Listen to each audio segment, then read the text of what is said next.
I am here with Bill Stillwell from the Xbox platform team. I am really excited about this. Now, people have been waiting a long time for backwards compatibility to come to Xbox One. Guess what, preview members? It is here. Bill, tell us how it's going to work.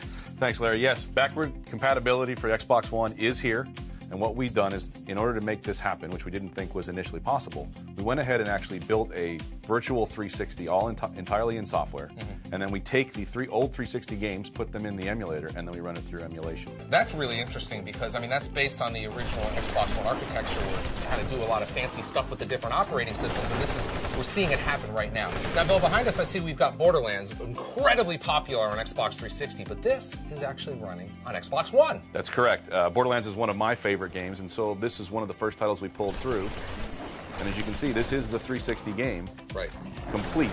And all we did was put it through the emulation program, and now I'm playing it here on my Xbox One. And you have access to all your Xbox 360 friends, the achievements, the dashboard, right? You have everything that's right there. Yeah, there is a full guide that's included with every one of the titles that we release, and you can access that guide to do matchmaking, to do chat, and all the things that you would normally do on your 360. In addition to whatever you have on the Xbox One. And while you're doing that, you could actually snap an app or snap television if you wanted to. Yep, Xbox take a screenshot or Xbox record that will all work. Awesome. And you'll be able to use that as well.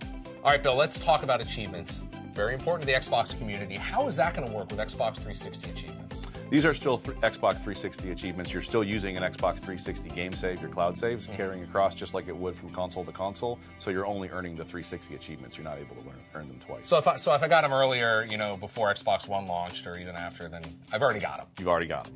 Now, how's it going to work with digital titles that maybe I've purchased or the discs that I've got around the house? So for digital titles, we'll just pull those through. So they'll show up in your ready-to-install queue under My Games and Apps, and then you just install them digitally like you would an Xbox One digital title. And for disc games, we actually will now recognize the 360 disc. If it's in our catalog, you put it into your Xbox One, we download into your Xbox One hard drive, and then you play the game there as well. Now, we're deploying this right now for preview members, so if you're in the preview program, you'll have access to this, but it's going to be a wider deployment later this year, kind of general release. What's the goal for updating, you know, more and more titles? Well, when we launch the program, we'll have a limited set for preview now, but when we launch the program in the fall, we'll have over 100 titles already ready to go, and then we'll do regular updates to the catalog over time until we fill it up. Bill, tell me about the process. Why can't you just, you know, enable every game right off the bat? Well, there are some technical restrictions. Because this is just a software version of a 360, we can't do any USB peripherals or use the original Kinect.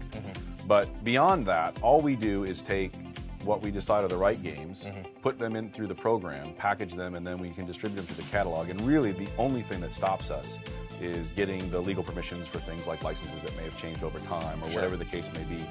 We are including the entire first-party catalog that we're able to. And then beyond that, we'll just continue to take in fan favorites, things that are still being played frequently on the 360. We do voting and we'll do polls, and we'll just collect from a multiple set of sources what titles should come out next. And so I'm sure people are going to tell us what games they want. Now, this is free.